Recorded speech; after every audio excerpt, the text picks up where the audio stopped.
வரலாற்றை கொஞ்சம் படிங்க விஜய் அண்ணா என திமுக முன்னாள் எம்எல்ஏ எழிலன் தெரிவித்திருக்கிறார். வெறும் ஸ்கிரிப்டை மட்டும் படித்தால் போதுமா என்றும் முதல்வர் விஜய்க்கு எழிலன் கேள்வி எழுப்பியுள்ளார். முதல்வரான பிறகும் தேர்தல் பரப்புரை போல பேசியிருக்கிறார் விஜய் என்று எழிலன் விமர்சித்திருக்கிறார். திருச்சி பொதுக்கூட்டத்தில் தமிழக முதல்வர் விஜய் உரையாற்றியது தொடர்பாக விமர்சித்திருக்கிறார். அனைவருக்கும் வணக்கம்.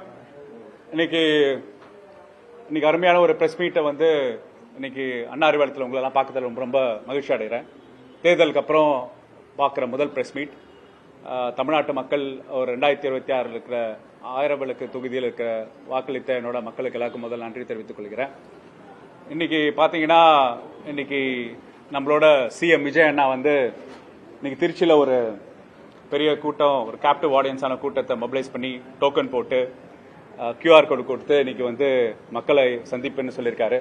அதுக்கு முன்னாடி உங்களோட ஊடகவியாளர்களா நான் உங்களை ஒரு கேள்வி கேட்கிறேன். நீங்களும் அவர்கிட்ட பிரஸ் மீட்காக எத்தனையோ தடவை போய் மைக்கை எழுப்புறீங்க சிஎம் விஜய் அண்ணா கிட்ட. அவர் கொஞ்சம் நிறுத்தி திரும்பி நீங்க கேட்கிற கேள்விகளுக்கு அவர் பதில் சொல்வாரா? நானும் தொலைக்காட்சி பார்த்து கொண்டே இருக்கிறேன். அது மாதிரி ஒரு சம்பவமும் நடக்க மாட்டேங்கிறதா ஒரு வருத்தமா இருக்கு. முக்கியமாக எப்பொழுதும் தமிழ்நாட்டு முதல்வர்கள் ஒன்றிய அரசு ஆளுகின்ற ஆட்சி இருந்தாலும் அதற்கு எதிர்க்கட்சியா இருந்தாலும் முதல்வர்கள் பிரதமர்களை பார்த்து வந்ததுக்கு அப்புறம் பேரங்க அண்ணா காலத்திலிருந்து தொடர்ந்து முத்தமிழ் கலைஞர் டாக்டர் எம்ஜிஆர் அவர்கள், அம்மையார் ஜெயலலிதா அவர்கள் ஏன் நம்மளோட அதிமுக பொதுச் செயலாளர் எடப்பாடி கூட அவர்கள் முதல்வராக இருக்கும்போது அதுக்கப்புறம் நம்ம தமிழ்நாட்டு முதல்வர் 2020 பொறுப்பேற்று மோடி அவர்களை சந்தித்த பிற்பாடு தமிழ்நாடு கோரிக்கைகளை கேட்டு உங்களெல்லாம் சந்திப்பார். எல்லாரும் சந்திச்சாங்க. எல்லாரும் சந்திச்சு ஊடகவியாளர்கள் கொடுக்கும் கேள்விக்கு பதில்கள் நேர்த்தியாக பதில் சொன்ன வழக்கம் இருந்தது. அப்போ டெல்லியில ஊடகவியாளர் கேட்கிறார், சார் இது ஒரு ரூல், இது ஒரு டிக்டம். செல்வி ஜெயலலிதா அவர்களே பதில் சொல்லிட்டு போவாங்க. ஏன்னா செல்வி ஜெயலலிதா சொல்றாங்கன்னா அவங்களே பதில் சொல்லிட்டு போவாங்க. சார் கொஞ்சம் பதில் சொல்லுங்க சார் அப்படி சொல்லும் போது அவசரமா கார்ல ஏறி போன விஜயண்ணா சரி இன்னைக்கு பேசாமே இருக்கிறோம், மக்களை சந்திப்போம் சொல்லிட்டு இன்னைக்கு திருச்சியில ஒரு கேப்டிவ் ஆடியன்ஸ் கூப்பிட்டு மொபிலைஸ் பண்ணி பொதுமக்கள் இல்லாம சந்திக்க இல்லாம ஒரு மக்கள் பொதுக்கூட்டம் எல்லாம் வெற்றி கூட்டம் எல்லாம் நடத்துவாங்களா அது மாதிரி இல்லாம திருச்சியில இன்னைக்கு ஒரு நிகழ்ச்சி பண்ணியிருந்தார். அதுல மக்களை பார்த்து கேட்கிறார். அப்ப எனக்கு என்ன புரியுதுன்னா பேருங்க அண்ணா தான் ஞாபகம் வர்றாரு.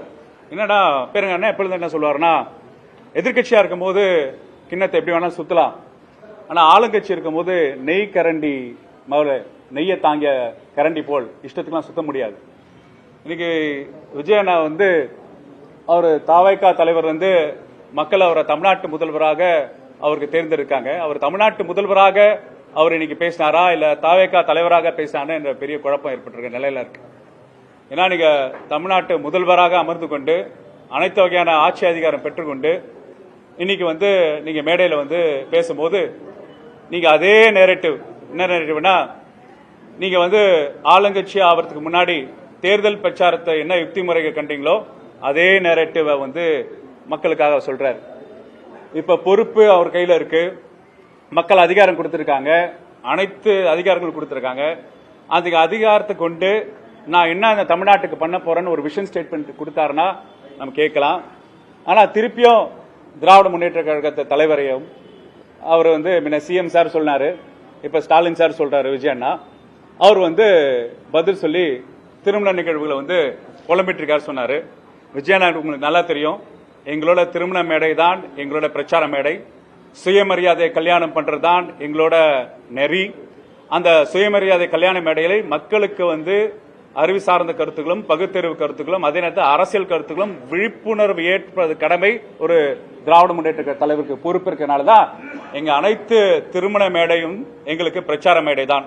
கொஞ்சம் வரலாற்றுலாம் அப்படி கொஞ்சம் படிச்சிருந்தா தெரியும், ஸ்கிரிப்ட் எழுதினா படிச்சா அந்த வரலாற்று தெரியாதனால அவர் இப்படி பேசியிருக்காருன்னு நினைக்கிறேன். அப்ப இன்னொன்னு வேடிக்கையான விஷயங்கள், நிறைய விஷயங்கள் போற பக்கம் அப்படியே சொல்லிட்டு போயினாரு. என்ன நீங்க 6 மாசம் எங்களுக்கு டைம் கொடுக்குறோம் சொன்னீங்க, அதுக்குள்ள நீங்க உங்களோட எதிர்கட்சி பிரச்சாரத்தை ஆரம்பிச்சிட்டீங்களே அப்படின்னு சொல்றாரு. ஏன்னா மக்கள் எல்லாம் ரோட்ல வந்து எப்படி அவதிப்பட்டு இருக்காங்க, எந்த போராட்டத்தை பண்ணிட்டு இருக்காங்கன்னு தயவு செய்து கொஞ்சம் பாருங்கண்ணா. இபி இஷ்யூ பத்தி சொன்னீங்க. நீங்க சொல்லதுக்கு முன்னாடி என்ன சொன்னீங்க? நீங்க மந்த்லி பில் கொண்டு வருவீங்கன்னு சொன்னீங்க. மந்த்லி பில்ல வந்து 200 யூனிட் ஃப்ரீன்னு சொன்னீங்க. அதாவது ஆட்சி முடிஞ்ச அடுத்த நாள் நான் வந்து நடைமுறைப்படுத்தணும் நீங்க டயலாக் விட்டீங்க. ஆனா இன்னைக்கு பை மந்த்லி பில்லு தான், அதே 100 யூனிட் தான். 500 யூனிட் பை மந்த் தானா தான் பை மந்த்லி பில். 2 மாசத்துக்கு ஒரு பில் 500 யூனிட் தானா நீங்க கொடுக்குற சலுகை இல்லைன்னு கண்டிஷன்ஸ் போட்டு சொல்றீங்க. உங்களுக்கு எல்லாம் தெரியும், நகர்ப்புற வாழ்விடக்கூடிய பகுதியில் வெப்ப தாங்காம ஒரு ஏசி இருக்கிற வீடுகள் தெரியும். ஒரு ஏசி போட்டாலே 500 யூனிட் தாண்டிடும்.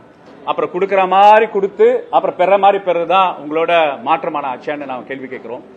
இன்னொன்னு வியப்பா இருந்தது என்ன, செல்வி அம்மையார் அவர்கள் தான் 100 யூனிட் கொடுத்தாங்கன்னு சொன்னாங்க. அந்த 100 யூனிட்டோட தொடக்கம் எங்க தெரியுமா இருந்தது விஜயண்ணா? 1989 முத்தமிழின் கலைஞர் அனைத்து விவசாயிகளுக்கும் மின்சாரம் இலவசம் கொடுத்தாருல, அங்கிருந்து ஆர்ஜென்ட் ஆச்சு. எப்பெல்லாம் ஒரு திட்டங்கள் ஆரம்பிக்கும் போது அந்த திட்டங்கள் தொடக்கத்தை நடைமுறைப்படுத்தி அதை விரிவுபடுத்தி புதுமைப்படுத்ததான் இந்நாள் வரைக்கும் தமிழ்நாட்டில் வந்துட்டு இருந்தது. நீங்க என்ன பண்ணீங்க? புதுமைப்படுத்திருக்கீங்க. இந்நாள் வரைக்கும் எல்லாமே தொடர்கிறது. என்ன தொடர்கிறது? மகளிர் உரிமை தொகை வந்து அறிக்கையா விட்டாருங்க தலைவர். நீங்க 6 மாசம் கழிச்சு அமைதியா இருக்கீங்க. ஏன் அறிக்கையா விட்டாருன்னா, நீங்க 1000 ரூபாய் கொடுக்க முடியாது, கொஞ்சம் சரி பார்த்துட்டு இருக்கோம் அப்படின்னு சொல்லும் போது மகளிர் எல்லாமே பயங்கர கோபமானால தமிழ்நாட்டு மக்களுக்காக அவர் ஆரம்பித்த மகளிர் உரிமை திட்டம் வந்து மக்கள் கொண்டு போய் சேர்க்கணும் என்று ஆக்கப்பூர்வமான எதிர்க்கட்சி தலைவராக ஒரு அறிக்கை விட்டாரு. அதுல 1000 ரூபாய் நான் கொடுத்துறோம், அதுக்கப்புறம் நாங்க சரி பண்ணோம் நீங்க சொன்னீங்க. அது தொடரும் ஆயிடுச்சு. மக்கள் தேடிய மருத்துவம் திட்டம் தொடரும் சொல்லிட்டீங்க. காலை உணவு திட்டம் தொடரும் சொல்லிட்டாங்க. இன்னைக்கு தாய்மானவ திட்டம் தொடரும் சொல்லிட்டாங்க. அப்ப நீங்க தொடரும் தொடரும் தொடரும் சொல்வது திராவிட முன்னேற்ற கழகம் ஆட்சியிலோட சாதனைகளை தான் நீங்க தொடரும் தொடரும் தொடரும் சொல்லிட்டீங்களே. அப்ப நீங்க எந்த நிலையில இருக்கீங்க? 100 யூனிட் செல்வி ஜெயலலிதா அம்மையார் சொல்றது கொடுத்தா அது எது எங்கிருந்து தொடக்கம்னா 1980 முத்தமிழங்களுக்கு தொடக்கம். இன்னைக்கு மகளிர் உரிமை தொகை 1000 ரூபாய் யாரோட தொடக்கம்னா அது திராவிட மாடல் ஆட்சியோட தொடக்கம். இன்னைக்கு பாத்தீங்கன்னா காலை உணவு திட்டம் திராவிட மாடல் ஆட்சியோட தொடக்கம். இன்னைக்கு புதுமை பெண் தமிழ் புதல்வர் திட்டம் நீங்க தொடக்கிறீங்கன்னா அது திராவிட மாடல் ஆட்சியோட தொடக்கம். அப்ப நாங்க அந்த தொடக்கத்தை கேள்வி கேட்கிறோமே, அதுக்கு சொல்லும் முதல்வர் விஜயண்ணா. நீங்க சொன்னீங்க நான் அடுத்த நாள் அதிகாரம் எல்லா வகையான குற்றங்கள் பாலியல் குற்றங்கள்லாம் தீர்ந்துடும். நீங்க கிட்டத்தட்ட இந்த 1 மாத காலத்துல எத்தனை பாலியல் வன்கொடுமைகள், எத்தனை ஆணவ படுகொலைகள் நடந்து கொண்டே இருக்கு. லா அண்ட் ஆர்டர் சிச்சுவேஷன் வந்து சந்திச்சிருக்கும் நிலையில இருக்கு. மக்கள் வந்து நீங்க சொன்னீங்களே திராவிட முன்னேற்ற கழகத்தை பார்த்து நீங்க கேள்வி கேட்டீங்களே, ஒரு கொலை நடந்தாலும் 2 கொலை நடந்தாலும் தனியார் பட்ட சம்பந்தப்பட்ட விஷயங்கள் நடந்தாலும் நீங்க கேள்வி எழுப்பிட்டு இருந்தீங்களே, இப்ப அதே கேள்வி உங்க பற்றி திரும்புறது. பூமராங் சொல்லுவோம். பூமராங்னா நீங்க விட்ட அன்பு திரும்பி உங்க நோக்கி வருது. அப்ப அவங்க அம்பு உங்க நோக்கி வரும்போது நீங்க என்ன சொல்றீங்கன்னா கொஞ்சம் டைம் கொடுங்க, கொஞ்சம் டைம் கொடுங்க என்ற டைம் கேட்கறீங்க. பரவாயில்ல, திராவிட முன்னேற்ற கழகம் எங்களோட எதிர்கட்சி தலைவர் வந்து எங்களோட தமிழ்நாட்டோட எதிர்கட்சி தலைவர் எங்களோட இளைஞரணி செயலாளர் வந்து சட்டமன்றத்தில் வந்து கேள்வி எழுப்பினார்.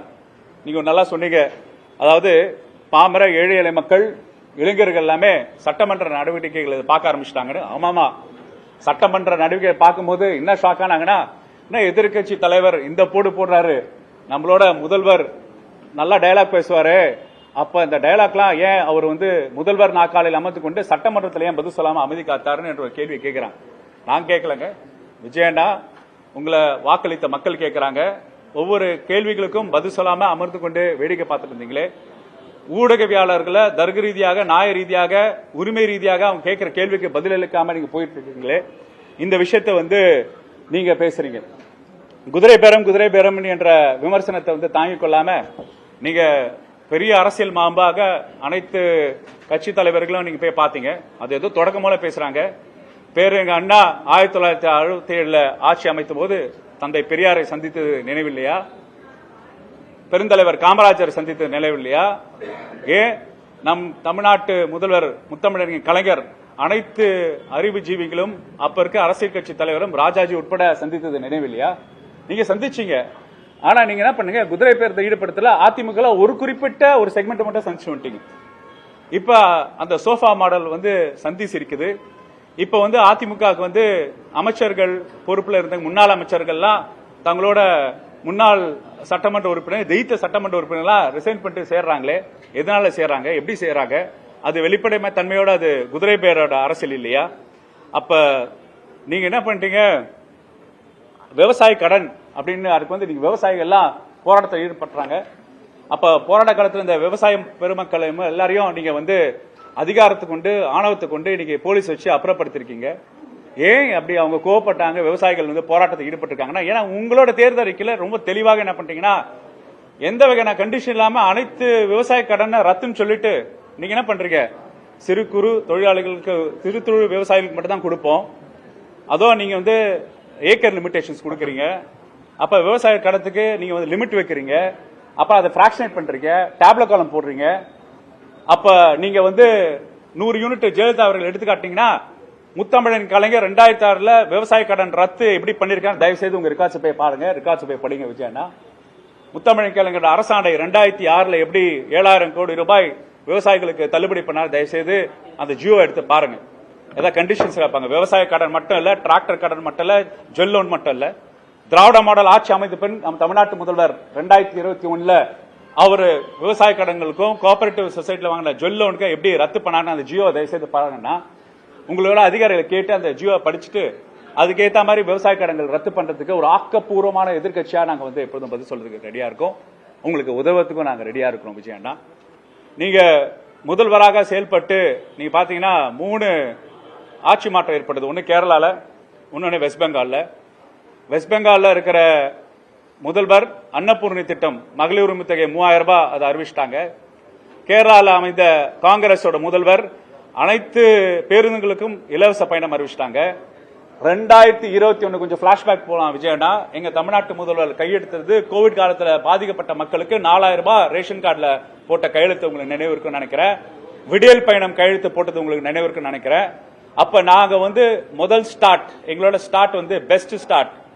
இப்ப நீங்க என்ன சொல்றீங்கன்னா, எங்களை பார்த்து மக்களை உங்களை தூர விலகி நிற்கிறாங்க சொல்றீங்க.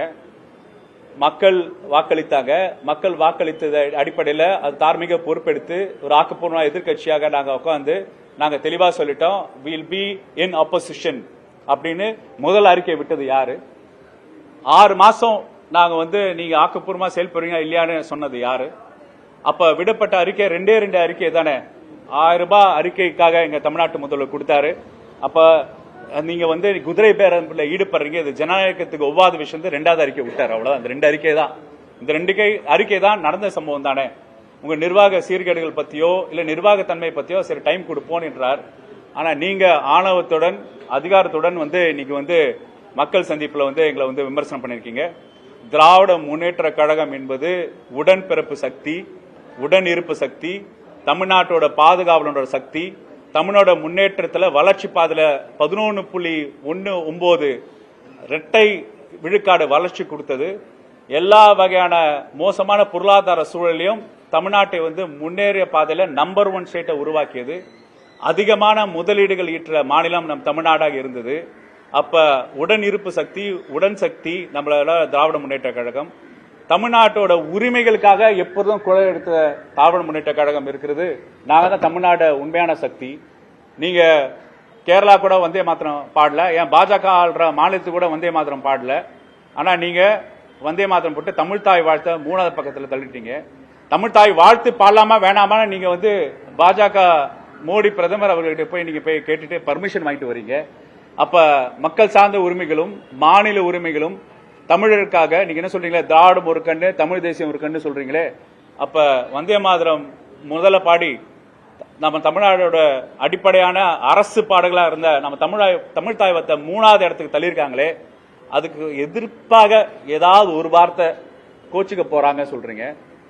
எங்க கிட்ட நான் எங்களோட சுமையை உங்ககிட்ட கொடுத்துட்டோம், காங்கிரஸ் என்ற சுமையை உங்ககிட்ட கொடுத்துட்டோம், வச்சுங்க நல்லா. அந்த காங்கிரஸ் சுமையை கொடுத்த உடனே நீங்க என்ன பண்ணிருக்கணும், ஸ்வீட் எல்லாம் சுகர் இல்லாத ஸ்வீட்லாம் வச்சுட்டு சர்வ் பண்றதுக்காக ரெடி பண்ணிட்டு இருந்த காங்கிரஸ் பெருந்தலைமையில் இருக்கும்போது ஒவ்வொரு தரையும் எங்க தமிழ்நாட்டு முதல்வர் வந்து பிரதமரை சந்திக்கும் போது காங்கிரஸோட எதிர்கட்சி தலைவர்கள் வந்து சந்திச்ச வழக்கம் நட்பு ரீதியாக. ஆனா காங்கிரஸ் பெரும் தலைவர்கள் யாருமே சந்திக்காம வந்திருக்கீங்க. அப்ப குதிரை பேரம் ஈடுபடும் போது எங்களையும் கூட்டணி கட்சிகளும் எலெக்ஷன் நேரத்தில் என்னடா பாடுபட்டாங்கன்னா, எங்க கூட்டணி கட்சியில் இருக்கவங்க தான் உங்களுக்கு ஆதரவு தெரிவிச்சிருக்காங்க, அவங்களே சேர்த்து தான் நீங்க குறை சொல்றீங்களா?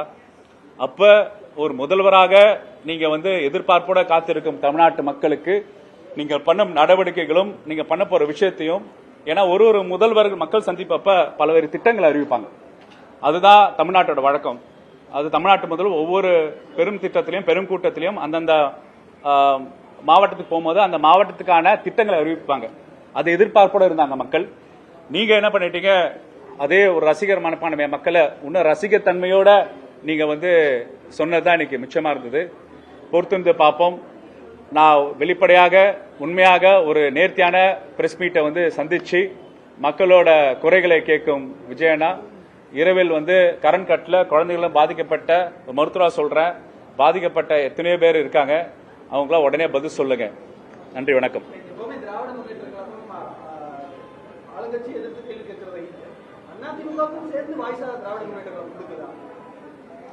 ரொம்ப தெளிவா எங்களோட தமிழ்நாட்டு முதல்வர் எங்களோட திமுக தலைவர் ரொம்ப பதில் சொல்லிட்டாரு. என்ன பதில் சொல்லிட்டாருன்னா, அந்தந்த அரசியல் கட்சிகளோட நிலைப்பாடு பத்தி நாங்க தலையிடல. அந்தந்த கட்சி அரசியல் கட்சியோட நிலைப்பாடு எப்படி இருக்குன்னு அவங்க இண்டிபெண்டா இருக்குன்னு சொல்லிட்டாரு. அப்ப யாருக்காக நாங்க வக்காலத்து வாங்கினதுக்கான விஷயங்கள் கிடையாது.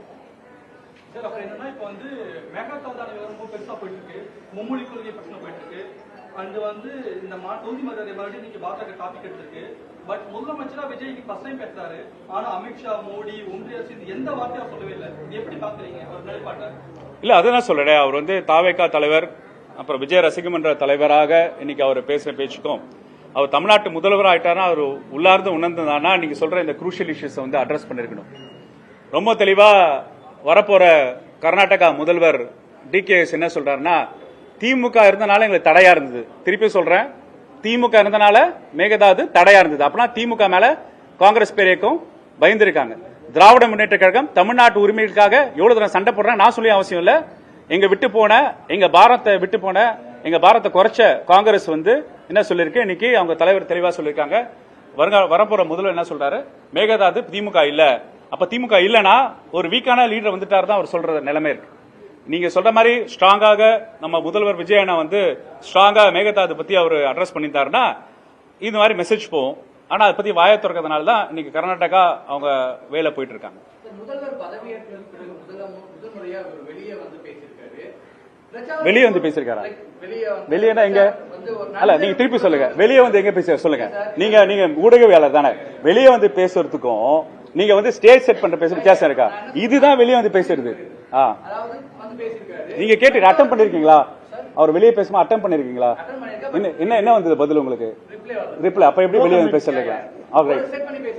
பிரச்சாரத்தின் போது பேசும்போது சரி, இன்னைக்கு பேசும்போது சரி, அந்த ஒரு எந்தூசியாசம் இருந்துச்சு. ஆனா தலைமைச் செயலகத்துல ரொம்ப சைலண்ட் மோட்ல இருக்காருங்கிற மாதிரி ஒரு கருத்து வெளியே வந்துச்சு. அதை நீங்க எப்படி பாக்குறீங்க? ஒரு தமிழ்நாட்டு முதல்வர் அவரோட மூட் ஸ்விங்ஸ்லாம் பார்த்து அட்ரஸ் பண்ற பேட்டி எனக்கு கிடையாதுங்க. அவர் என்ன மூட்ல இருந்தாரு நமக்கு தெரியாது. ஆனா நீங்க சொல்ற மாதிரி அவர் வெவ்வேறு பேட்டர்ன்ல இருக்கிற மாதிரி தான் தோணுது. அதை நீங்க தான் அவர்கிட்ட கேட்டு சொல்லணும். கூட்டணியில் அங்கம் வகிச்ச ஐஎம்எல்லா இருக்கட்டும், இல்ல கம்யூனிஸ்ட் கட்சிகளா இருக்கட்டும், அவங்களாச்சும் அவங்களுடைய செயற்குழு கூட்டத்தை கூட்டி நாங்க பண்றவங்க கூட இருக்கிறோம். ஐஎம்எல் அவங்க உடனுக்குடன் முன்னாள் முதலமைச்சர் வீட்டுல சந்திச்சாங்க. ஆனா இப்ப என்ன சொல்றாரு, ஐஎம்எல்லுடைய தேசிய தலைவர் என்ன சொல்றாங்க, ஏற்கனவே இந்த டாக்ஸ் போச்சு, திமுக அதிமுக டாக்ஸ் போச்சு.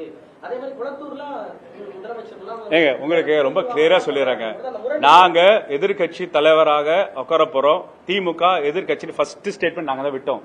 இதே அறிவியல் ஹெட் குவார்டர்ஸ்ல நீங்க டாக்குமெண்ட் பண்ணிருக்கீங்க. we will stay in opposition, lead of opposition declare பண்ணி opposition உட்காந்துட்டோம். நீங்க இந்த பேக்ரவுண்ட்ல போச்சு, இது போச்சு, இந்த இன்ஃபர்மேஷன் போச்சுன்னா ஐஎம்எலோ விடுதலை சிறுத்தைகளோ எங்க கிட்ட இருக்கும் போது இதை பத்தி பேசாம நீங்க ஆப்போசிட் கேம்ப்ல போயிட்டு பேசுறது தான் வியப்பா இருக்குன்ற. சார், இப்ப அதே மாதிரி உங்க கூட்டத்தில் அங்கமளிக்கக்கூடிய மதிமுக முதன்மைச் செயலாளர் இன்னைக்கு என்ன சொல்றாரு அப்படின்னா, முதலமைச்சர் சந்திச்சு பூங்கொத்து வழங்கியிருக்கிறாரு. அதே மாதிரி துரதிருஷ்டவசமாக நாங்க உதயசூரிய சின்னத்துல போட்டியிட்டனால எங்களால் ஆதரவு கொடுக்க முடியல. திருப்பியும் சொல்றேன், இது டிஎம்கே திராவிட முன்னேற்ற கழகம் தமிழ்நாட்டோட கழக தலைவர் என்ன சொல்லிட்டார், முன்னாள் முதல்வர் என்ன சொல்லிட்டாருன்னா, ஒரு அரசியல் கட்சி எடுக்கிற பிரின்சிபல் ஸ்டாண்ட், அது அவங்களோட இண்டிபெண்டன்சி, அது அவங்களோட ஃப்ரீடம், அவங்க ஸ்டாண்ட்ஸ் பத்தி திமுக எப்போதும் கவலைப்பட்டது கிடையாது. அதே மாதிரி பிரதமர் மோடி எப்பவும் பத்திரிகை சந்திக்க மாட்டாரு. பட் அவர் பேசும்போது எல்லாத்துக்கும் நேர்கால் காரணம் சொல்லுவாரு. விஜய் இன்னைக்கு சந்திரிக்கையும் எல்லாத்துக்கும் முந்தைய ஆட்சியாளர் தான் காரணம் சொல்றாரு. பட் ரெண்டு பேர் பேசுறது ஒரே மாதிரி தான் இருக்கு. அவங்க தான் காரணம், அவங்க பழி போறாங்க தவிர எந்த பொறுப்பு எடுத்துக்க மாட்டேங்கிறாங்க. இது எப்படி பாக்குறீங்க? இல்ல, அதுதான் சொல்றேன்ல, நீங்க பதவி என்பது வேற, பொறுப்பு என்பது வேற. பதவியை பொறுப்பாக பார்த்துட்டு அந்த பதவிக்கு உண்டான வேலைகளை பண்றதுதான் ஆக்கப்பூர்வமான வேலைகள் ஒரு முதல்வர் அழகு. இப்ப திருப்பியும் நான் போராட்ட மோடு, அப்புறம் எதிர்கட்சியில் பண்ணி உட்காந்து இருக்கிற மோடு, அதுக்கப்புறம் நான் ஒரு அரசியல் கட்சி தலைவரான மோட்லேருந்து விஜய் அவர்கள் முதல்வர் மோடுக்கு மாறணும். ஏன்னா பொசிஷன் ஆஃப் ரெஸ்பான்சிபிலிட்டி, அந்த பொசிஷன் ஆஃப் ரெஸ்பான்சிபிலிட்டிலேருந்து நம்ம பேர்னிங்கான இஷ்யூஸ் அட்ரஸ் பண்ணுறதுக்கான விஷயம். இப்போ ஒன்றும் இல்லை, நான் டைம் லைன், இந்த டைம் லைனுக்குள்ள நான் மின்வெட்டுகளை நான் சரி பண்ணிடுவேன், இந்த மின்வெட்டுகள் இனிமேல் நடக்காது. இந்த டைம் லைன்லேருந்து நான் என்னோட தேர்தல் அறிக்கையில் நான் சொன்ன அந்த 500 இல்லாமல் 200 யூனிட் வந்து 1 மந்த் பில்ல நான் வந்து ஃப்ரீயாக கொடுப்பேன், இந்த டைம் லைனுக்குள்ள கொடுப்பேன். இந்த டைம் லைனுக்குள்ள நான் அறிவிச்ச 2500 ரூபாய் மகளிர் உரிமை தொகையை நான் வந்து கொடுத்துருவேன். இந்த டைம் லைனுக்குள்ள நான் வந்து மூதாட்டிகளுக்கு 3000 ரூபாய் கொடுப்பேன். இந்த டைம் லைனுக்குள்ள வேலையில்லா பட்டதாரிகளுக்கு 4000 ரூபாய் கொடுப்பேன் என்று டைம் லைன் சொன்னா கூட ஒரு முதல்வர் ஓகே ரெஸ்பான்சிபிள் ஸ்டேட்மெண்ட் விடுறாரு, இந்த டைம் லைனுக்குள்ள அவர் மேனிஃபெஸ்டோ வந்து அட்ரஸ் பண்றாருன்னு. ஏன்னா மேனிஃபெஸ்டோ தேர்தல் அறிக்கையில இருந்து மக்கள்கிட்ட கொடுத்து மக்கள்கிட்ட பிரச்சாரம் வைத்து நீங்க ஜெயிச்சு வந்துட்டீங்க. இப்ப அந்த மேனிஃபெஸ்டோல இந்த டைம்ல இந்த டியூரேஷன் இந்த பிளான் இருக்குன்னு அவர் வந்து சொல்லியிருந்தா அது ஒரு லாஜிக். திருப்பியும் வந்து ஏதோ திமுக தான் இன்னும் ஆளுங்கட்சியா இருக்கிற மாதிரியும் திமுக வந்து பொறுப்புல இருக்காம மறுபடியும் திமுக வந்து விமர்சனம் பண்றது அவருக்கு உண்டான பொறுப்புகள் வந்து தட்டி கழிக்கும் தான். நான் சொன்ன பூமராங், அந்த ஏரோ ஒரு பக்கம் நீக்குது, திருப்பி அந்த ஏரோவை மாத்தி விடுற முயற்சி தான். சார், இந்த 6 months அவங்களுக்கு டைம் பீரியட் கொடுக்கறதுங்கிற நிலைப்பாட்டுல திமுக உறுதியா இருக்கா? இல்ல இன்னும் இப்போ 1 மாசம் முடிஞ்சிருச்சு, இன்னும் 5 மாசம் டைம் கொடுக்குங்களா? இல்ல குயிக் ஆக்ஷன் இப்பவே? மீடியா நீங்க என்ன நினைக்கிறீங்க? திமுக வந்து 1 மாசத்துக்கு 6 மாசம் கொடுத்ததுக்கு நம்மளோட விஜய் அண்ணா முதல்வர்னால திமுக தூரக்க போயிடுச்சு சொல்றாரு. திமுக எப்போதும் மக்களோட தான் இருக்கு, மக்களோட நெருக்கமா தான் இருக்கு. மக்களுக்கு பாதிக்கப்பான விஷயத்தை வந்து குரல் எழுப்பது ஒரு தார்மீக எதிர்கட்சியோட கடமை. இப்ப நாங்க வந்து கொஸ்டின் பண்ணனா உரிமை தொகை மக்களுக்கு போய் சேர்ந்துக்குமான கொஸ்டின் பேலா இருக்கு. நான் கொஸ்டின் பண்ணனால உரிமை தொகை கொடுத்தாலும் ஒரு முடிவு வர்றாங்க. அப்போ வந்து தமிழ்நாடு அரசாங்க இயந்திரம் ஒரு இயந்திரங்க, அது ஒரு கப்பல் மாதிரி. அந்த கப்பல் யாரு ஓட்டிட்டு போறா, அந்த கப்பல் இருக்கிற யார் ஸ்டியர் பண்றா, எந்த பர்பஸ்க்காக ஸ்டியர் பண்றது அப்படின்னு.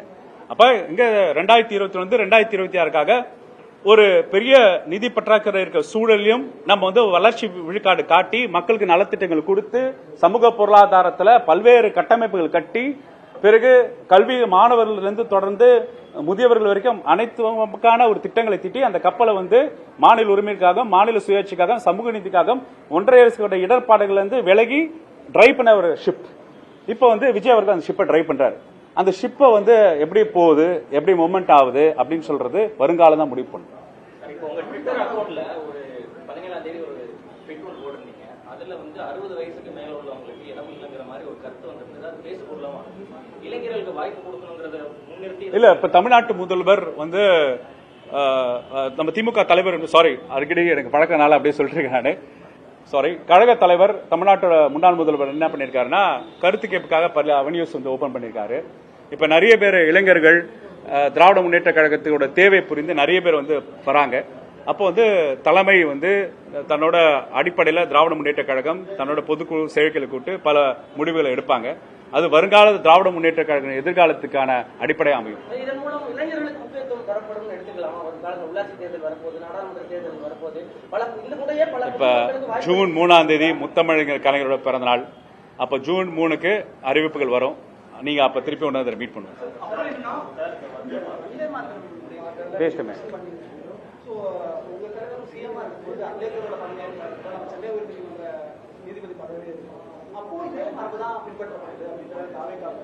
இல்லையா, அது நீங்க லாஜிக்கலா இருக்கு. இப்ப நீங்க தமிழ் தாய் வாழ்த்து எப்படி கொண்டு வந்தாங்க, தமிழ் தாய் வாழ்த்து அரசு பாடலை கொண்டு வந்து பேஸ் பண்ணிட்டாங்க. அப்ப அரசு பாடலா நிர்ணயிக்கும் போது இது இந்த இஷ்யூ ஃபாலோ பண்ணிட்டு தான் இருக்கும். அந்த மாதிரி எவிடன்ஸுக்கு வீடியோஸ் ஏதாவது வந்திருக்கா இல்லையே? செக் பண்ணிட்டு சொல்றேன் சார். அப்புறம் அமைச்சர்கள் வந்து மக்களால் தேர்ந்தெடுக்கப்பட்டாங்க, அவங்க மக்கள் கேள்வி பதில் சொல்லணும். பட் ஊடகங்கள் வந்து அமைச்சர்கள்ட்ட போனா நோ கமெண்ட்ஸ், சிம்பிளி வேஸ்ட் அப்படின்னு அமைச்சர் கீர்த்தன் வந்து ரிப்போர்ட்ஸ் பார்த்து ஓடிட்டாங்க. இப்படி எந்த அமைச்சருமே பதில் சொல்லினா மக்களுக்கு எப்படி பதில் கிடைக்கும், அரசு எங்க எப்படி தெரியும்? அதான் சொல்றேன். இப்ப அது வந்து முதல்வராக விஜய் வந்து அவங்களோட அமைச்சர் பெருமக்கள் கூப்பிட்டு நான் கூட சந்திக்கல, அட்லீஸ்ட் நீங்களாவது சந்திங்க, நீங்களா உண்மையா வந்து மக்களுக்கு பதில் சொல்லுங்கன்னு அவர் வந்து அட்வைஸ் கொடுக்கணும். ஏன்னா முதல்வர் அவங்க அமைச்சரவை சகாக்களுக்கு வந்து ஊடகங்களுக்கு கேட்கிற கேள்விக்கு நின்று பதில் சொல்லிட்டு போங்க, அங்க அட்வைஸ் பண்ணுங்க. தேங்க்யூ. திமுக குறித்தும் முன்னாள் முதல்வர் ஸ்டாலின் குறித்தும் திருச்சி பொதுக்கூட்டத்தில் விஜய் விமர்சித்து பேசியிருந்த நிலையில் அதற்கு பதிலளிக்கும் விதமாக எழிலன் நாகநாதன் பேசியிருக்கிறார். அதனை பார்த்தோம்.